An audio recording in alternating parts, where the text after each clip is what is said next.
Alors bonjour les amis, dans une nouvelle vidéo de notre chaîne YouTube. Si vous aimez la vidéo, n'oubliez pas à nous abonner pour que vous bénéficiez de plus de vidéos éducatives. La vidéo d'aujourd'hui est à propos d'un thème très important qui est la constipation. Constipation qui se caractérise en partie par une diminution de la fréquence des selles, petites selles d'ire ou difficulté à initier les selles. La fréquence normale des selles est généralement d'au moins 3 fois par semaine pour une personne suivant un régime alimentaire occidental typique. Maintenant, l'intestin grêle et le grand intestin sont l'endroit où la majeure partie de l'absorption se produit dans le tractus gastro-intestinal. Le revêtement de la surface luminale de l'intestin est une couche apolymiqueuse qui absorbe les nutriments et sécrète différentes molécules comme les ions et l'eau dans la lumière. Le composant non digéré des bols alimentaires atteint finalement le gros intestin et devient des matières fécales ou des selles. Le gros intestin absorbe principalement l'oxyde d'eau des selles, ce qui aide à le condenser en une forme plus solide. Cependant, les selles doivent toujours contenir 70 à 80% d'eau en poids, donc si les matières fécales deviennent trop sèches, elles pourraient se condenser en une grosse masse d'air difficile à évacuer.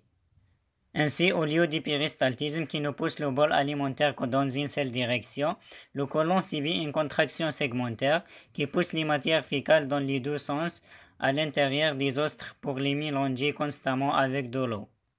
Un peu comme la façon dont un camion de ciment continue de barater pour empêcher le ciment de sécher.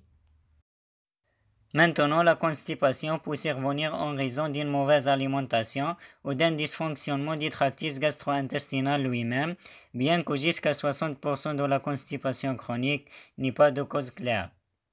L'un des facteurs alimentaires les plus importants est le manque de fibres, qui sont la partie des aliments qui résistent à la digestion et atteignent le côlon relativement inchangé.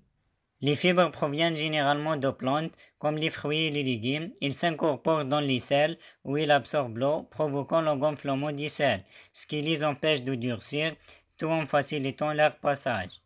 Une autre cause de constipation est due à une diminution de la motilité du tractus gastro-intestinal qui pourrait être causée par des troubles comme le syndrome du côlon irritable ou des médicaments comme les opioïdes.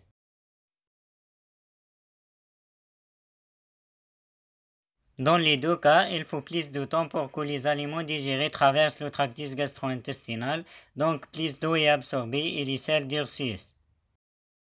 Lorsque ces selles durcies forment une grosse masse difficile à évacuer, on parle d'impaction fécale et cela peut entraîner de grosses occlusions intestinales. Un gros carcinome du côlon ou un diverticule enflammé et gonflé peut provoquer un blocage dans le côlon, ce qui peut entraîner une constipation. Enfin, des problèmes comme les fissures anales et les hémorroïdes peuvent rendre la défécation si douloureuse que la personne évitera volontairement d'aller à la selle. Plus les selles restent longtemps dans le côlon, plus elles deviendront dures, ce qui finira par aggraver la situation. Les médicaments utilisés pour gérer la constipation comprennent les agents gonflants, les laxatifs stimulants, les laxatifs osmotiques et les émollients fécaux.